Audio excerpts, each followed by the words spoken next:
Hey guys, it is episode 2 of the Listen Lattes Morning Show. We're off to a rough start today. Definitely late. Supposed to be on here at 8. Didn't happen. We had a whole driving the kids to school snafu. I'm here late, and it just so happens that at Thrive, my office, they're putting up a sign, and so you're going to hear some weird drilling at some point. But I didn't want to put this off any longer because we got other things to do today. So I want to make sure that I hop on here, I deliver the content that I said I was going to, and let you guys ask any questions about this. Now, this is something that I get asked all the time, is about my morning routine. I shared a little bit about that on Instagram stories, probably like a few months ago in the summer. And it's definitely changing and evolving all the time. My whole shtick is that your life changes, your schedule is going to change. Just like today, I thought I was going to have time to do something and it didn't turn out that way. But having a structure, having a schedule, having a set time, planning out your week, all of that makes a difference, at least to me, making sure I feel like clarity and calm instead of just feeling frazzled all the time and overwhelmed with my schedule. I really set aside a lot of time to look at my calendar, dedicate time to the things that I want to do. And I really think that these 3 things that I'm going to tell you have made such an impact in my life, because before I felt like I was a little bit, like I talked about last week, kind of flying by the seat of my pants. After reading High Performance Habits by Brendon Burchard, it definitely opened my eyes to the idea of not necessarily balance, but progress in all areas of your life. There are times where I have to put my focus on my kids. There's times I have to put my focus on my business. There's times I have to put my focus on all these different aspects, and usually it's the things that are the squeakiest, right? The squeaky wheel gets the grease. So it's the things that are causing problems or friction, or whoever's having a hard time, I dedicate that time to them. And so that was getting, again, a little bit overwhelming and a little bit feeling like I just wasn't doing a good job making sure all the things in my life were the way I wanted them to be. And so after reading High Performance Habits, the idea of evaluation. So the 3 things that I'm going to talk about today that made an impact are, number 1, setting goals. And not just for these big, hairy, long-term goals, but breaking them down and seeing, okay, week by week, what do I want to make happen? Because those small goals that happen every single week are what gets you to those big wins, those bigger goals. So the goals is a big thing, is setting your intention for the week, knowing what you want to make happen, knowing the people you want to engage with, knowing what you want to make happen in all areas of your life, not just your business, not just your kids, not just one thing, looking at the big picture and saying, how did I do? And what do I want to make happen? So the other aspect of it is like reviewing, right? Is at the end of each week, reviewing how you did, looking at those intentions that you set and saying, okay, how did it go? How was my week last week? Did I make the progress that I set out to make? And then the last thing is intentional check-ins every single day. So it's taking your week, setting the intention, reviewing it at the end of the week, but every single day checking in so you're not forgetting and losing track of those things. So it's a matter of, on Sunday, what I do is I sit down in the morning, I get a cup of coffee, and I write down how my week went. I have this handout, this handy dandy iPad Pro that I've created I guess you would call it like an evaluation form, but I make sure I touch base on the 3 things that were good that happened to me last week. What were 3 things that I was really excited about? Because I think we forget all the wins that we've had. And even if there's something as simple as like, got to go to a movie, I can easily think of 3 things that really were awesome last week, and I write them down. And then the next question I have is, if someone else was dealing with the same struggles that I'm dealing with right now, what would I advise them to do? This is a big one for me because I am great at handing out advice. I am not as great taking it myself. So I need to get in the habit and the practice of saying, okay, if it were me, if I was my own coach or whatever, what would I tell myself? What am I struggling with? Let me identify that here. Is it just a general sense of overwhelm, or is it the fact that I didn't sleep well?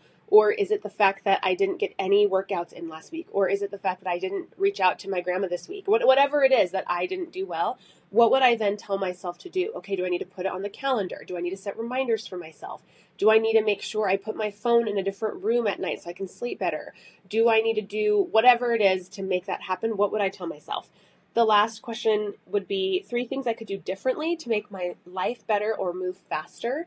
So I evaluate and say, where were the gaps? Where was there a little bit of inertia trying to get going on things? And how can I fix those small things this week to get myself some better momentum to achieve my goals? And then the very last thing is a weekly life review. So this is the part that I love the most. I don't know if you can see it, but there's numbers on the side and then the goals that I want to set for the next upcoming week in the areas. So the areas that Brendan Burchard suggests is what I wrote down.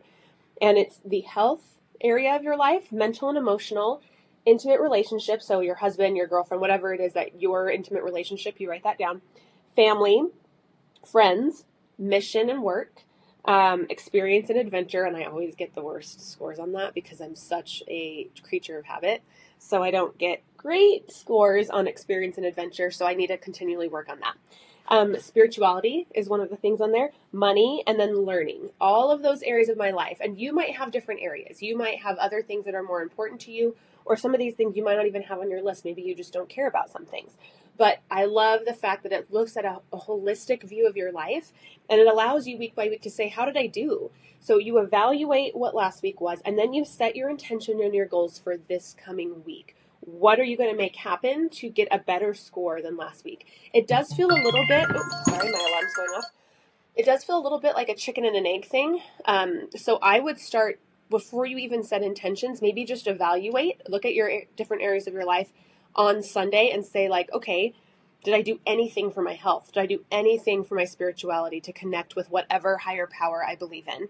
Did I even reach out to any of my friends? Have I even talked to my friends in months? There was a time when I started doing this before then, I was like, oh my God, like I am not making any effort to reach out to my family. Like I'm seeing them on holidays and whenever they call me, I'm like excited to talk to them, but I'm not doing anything to reach out to my sisters or brother or my grandmother or my cousins or my aunt. Like I'm not doing the work to foster those good relationships. And if those are important to me, I need to make more of an effort. So it's made a huge difference. And then every single day I do an evaluation. So this is the page that I go every single week.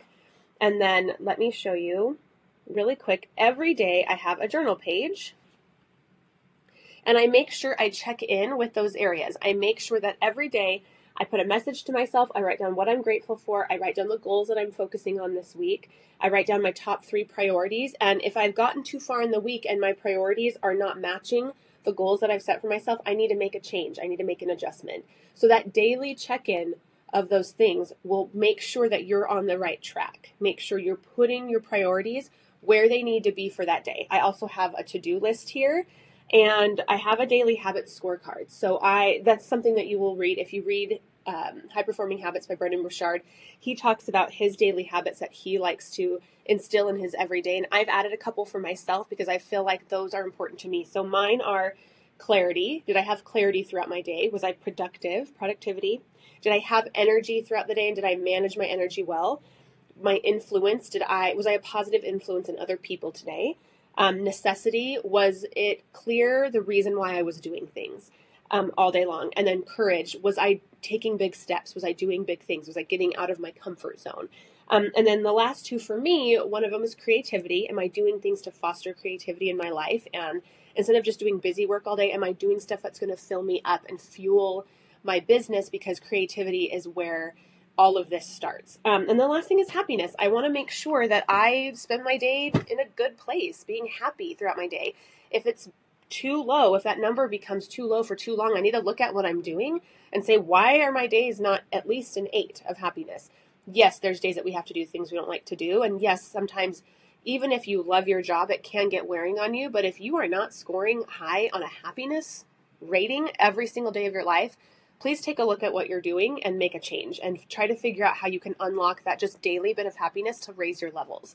But you would never know any of this if you don't keep track. So really the magic in it is the daily check-ins, is setting your goals and intention for the week and then evaluating at the end of the week so you know what kind of progress you're making. It is time consuming. I will say I do spend a good chunk of time doing this, but it gets faster as you go, and the more consistently you do it, the less time it takes. It's like anything, right? It's like running, it's like yoga, it's like any habit that you form. It becomes easier if you can stay consistent. And obviously consistency for me, I have a hard time with. Like, it was very hard for me to try to get here at 8 when I wanted to get here, but I'm really working on that. I really want to try to find a time to do these morning shows and be consistent in my routine, but I also need to be realistic and understand that that consistency is going to have to change cyclically as my life changes, as my kids' schedules change, and just as different projects and different things come, into the mix. So that is the morning show for today. I would love, love, love to hear any of your guys' questions, any input you guys have, any suggestions, recommendations for other people that have allowed you to do really well on keeping this consistent evaluation process and setting goals. Love to hear about it in the comments. And if you know someone who would love to hear this message, feel free to share it on your page. I'd love to have you guys do that. So let me know if you have questions. I will see you guys tomorrow for the Listen and Lattes morning show.